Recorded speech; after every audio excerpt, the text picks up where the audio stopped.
Queridos irmãos e irmãs, nós estamos celebrando o segundo domingo da Páscoa. No domingo passado celebramos a grande festa da ressurreição do Senhor. E hoje, nesse segundo domingo da Páscoa, do tempo da Páscoa, e nós vamos continuar nesse tempo, celebrando a Páscoa, ainda por mais 40 dias, até a festa de Pentecostes, que é 50 dias após a Páscoa. Então nós ainda temos aí mais uns 40 dias praticamente de Páscoa ainda para celebrarmos e vivermos com a liturgia, cada passo de Jesus após a sua ressurreição, depois a sua ascensão ao céu e o envio do Espírito Santo sobre toda a igreja. E hoje, de forma especial, nós celebramos o Domingo da Misericórdia, que foi instituído pelo Papa João Paulo II, São João Paulo II, que colocou para toda a igreja este domingo como o Domingo da Misericórdia. E justamente porque neste domingo, na liturgia, nós ouvimos Jesus que institui, que define ali um sacramento da sua misericórdia. Ou seja, Jesus que nos mostra e coloca para a sua igreja um caminho que é preciso ser trilhado para obtermos de Deus esta misericórdia simbolizada, expressada no perdão dos pecados.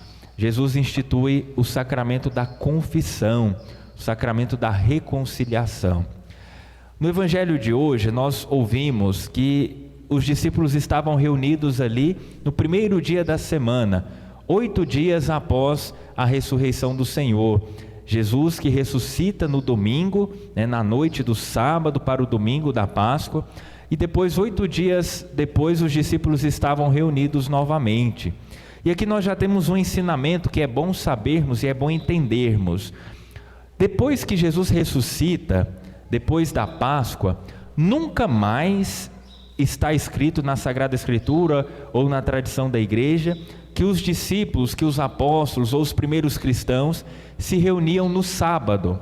Mas após a ressurreição do Senhor, sempre, todas as vezes, os discípulos se reuniam em oração no domingo, no primeiro dia da semana. E assim foi com os apóstolos, assim foi com o início da igreja. E nós vemos nos Atos dos Apóstolos depois, todas as vezes que eles reuniam era no domingo. E assim é até hoje, por todo esse tempo na igreja, porque Jesus ressuscitando no domingo também santifica esse dia, e agora o dia do culto por excelência, o dia do Senhor, é para nós o domingo. E por isso nós precisamos guardar o domingo, participar da Santa Missa, descansar também no domingo. O domingo é um dia de culto ao Senhor e um dia de descanso. Fechando esse parêntese, os discípulos estavam ali reunidos com as portas fechadas, e ali nós temos um primeiro sentimento, o sentimento do medo. Eles estavam com medo dos judeus, porque os judeus não estavam gostando nada dessa história. Como assim? A gente vai lá, mata o chefe deles, agora eles estão falando que o chefe deles ressuscitou, que está vivo. Então eles queriam acabar de vez com essa história. Eles queriam pôr um fim nisso, para que não se espalhasse essa notícia. E ali ainda os discípulos estavam então com medo do que os judeus podiam fazer. E Jesus entra, mesmo as portas estando fechadas, entra e coloca-se no meio deles, e então transmite para eles a paz. E por 3 vezes Jesus diz aos seus apóstolos: a paz esteja convosco. Jesus quer transmitir essa paz que vem para tirar do nosso coração o medo. Qualquer medo que tenhamos, o Senhor é capaz de colocar a paz no nosso coração. E aí então nós ouvimos que os discípulos se alegraram por verem o Senhor. Então aquilo que era medo agora se transforma em alegria por verem o Senhor, estar ali com o Senhor. E então Jesus sopra sobre eles, envia o Espírito Santo e aí institui o grande sacramento da misericórdia, esse grande presente que o Senhor dá a cada um de nós. Jesus diz: recebei o Espírito Santo. Sopra sobre os apóstolos, confere àqueles apóstolos, dá àqueles apóstolos um poder e um poder que é exclusivo, que é único aos apóstolos, os seus sucessores no decorrer da história da igreja e aos sacerdotes, né, que colaboram com os bispos nesta missão de perdoar. Recebei o Espírito Santo. A quem perdoardes os pecados, eles lhes serão perdoados. A quem não perdoardes, eles lhes serão retidos, não serão perdoados. Então, meus irmãos, o próprio Cristo é quem institui este sacramento. O próprio Cristo é quem nos dá esse caminho do perdão, que passa pelo sacerdote, que passa pelo sacramento da confissão. E é muito importante pensarmos nisso e tomarmos consciência disso. É um sacramento instituído por Jesus e é o único caminho que nos garante com certeza o perdão do Senhor. A partir do momento que nós nos arrependemos, temos o propósito de não mais pecar e vamos até o sacerdote e pedimos perdão. E o sacerdote ali, na pessoa de Cristo, em nome de Cristo, nos dá a absolvição. E meus irmãos, é preciso tirar do nosso meio um pensamento que não é um pensamento católico, que não é um pensamento cristão, que é um pensamento diabólico e demoníaco de não querer se confessar. É o diabo que coloca isso no coração das pessoas, porque ele sabe que quanto mais afastado de Deus, melhor é, mais fácil é para que ele possa agir no mundo.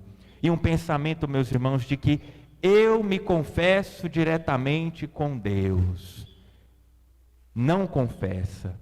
O orgulho, a prepotência, a arrogância, a vaidade, a falta de vergonha na cara, nos faz pensar assim: eu me confesso diretamente com Deus.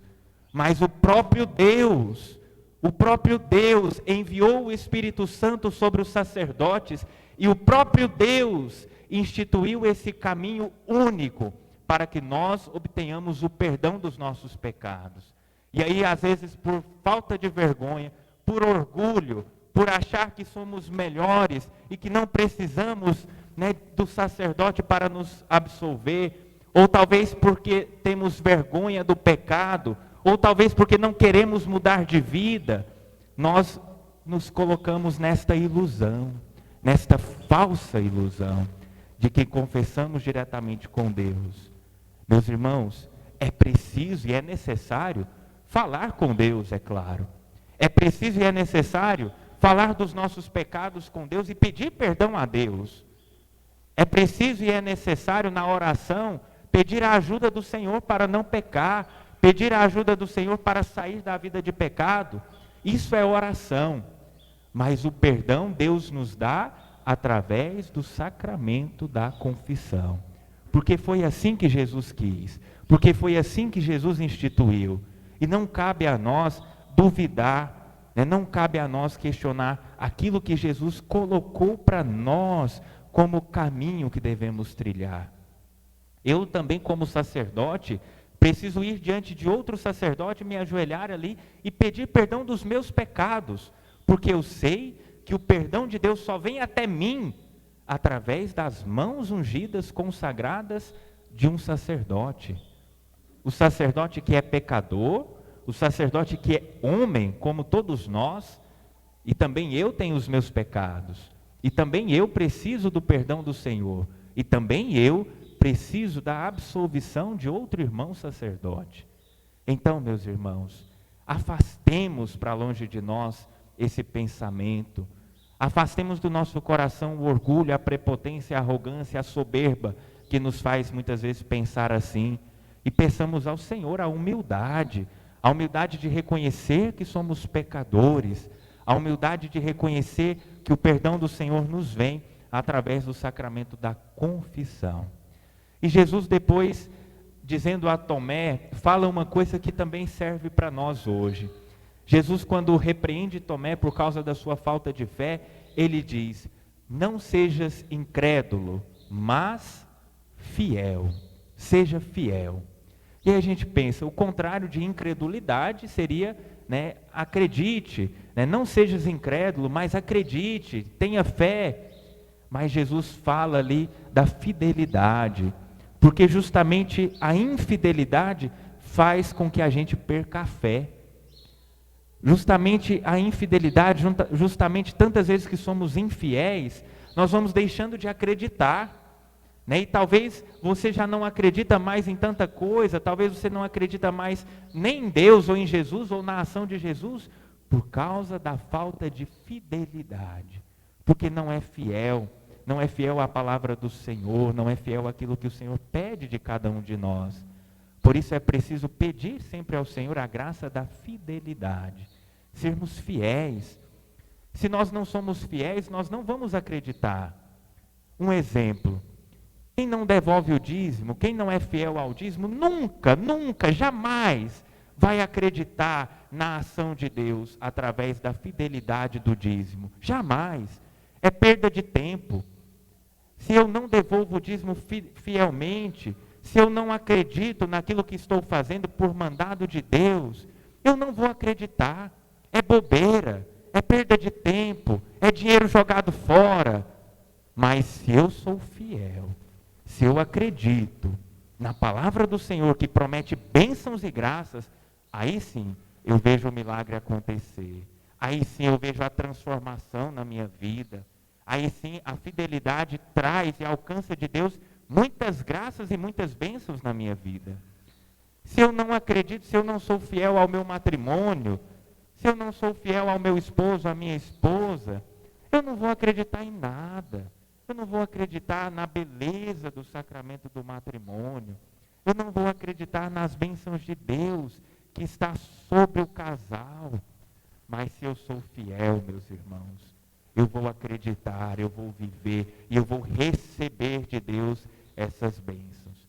Por isso, não sejamos incrédulos, mas sejamos fiéis. E através da nossa fidelidade, o Senhor também nos abençoa. O Senhor derrama muitas graças na nossa vida. Louvado seja nosso Senhor Jesus Cristo. Para sempre seja louvado.